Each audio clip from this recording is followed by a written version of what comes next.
对了，义父有件事情必须要提醒你，我们这门干亲只能私下里认。等你进了宫以后，千万不能让其他人知道。若是皇上知道了你是老夫安排的人，那对你对老夫都不会是好事情。义父您放心吧，女儿我呀不会乱说话的。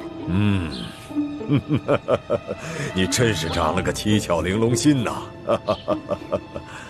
好，既然你认老夫做了义父，那作为义父就得有所表示。义父送你一件礼物。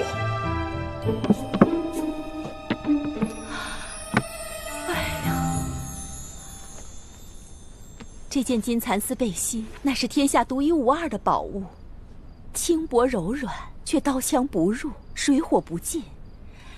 当年敖大人出生入死，立下无数战功，先帝才将这件背心赏给了敖大人。唉，如今他却把这件背心赏给了你，可见你呀，对他真的是很重要。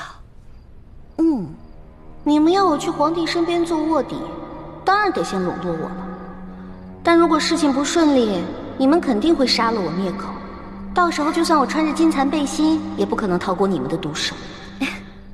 哎，妈妈，我能拜到中堂大人门下做干女儿，那多亏了妈妈的帮忙。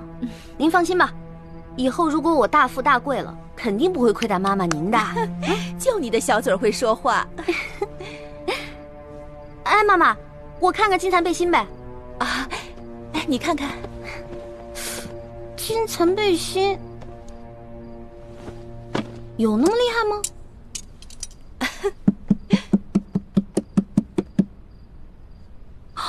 哇，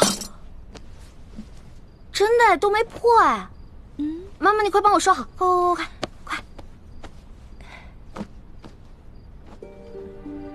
朱哥哥说过，京城第一酒楼和鳌拜府中都有咱们明珠谷的内线，那他应该已经知道我现在的处境了，肯定会让府邸的内线来和我接头。这老东西一直守在我身边，寸步不离的，真是讨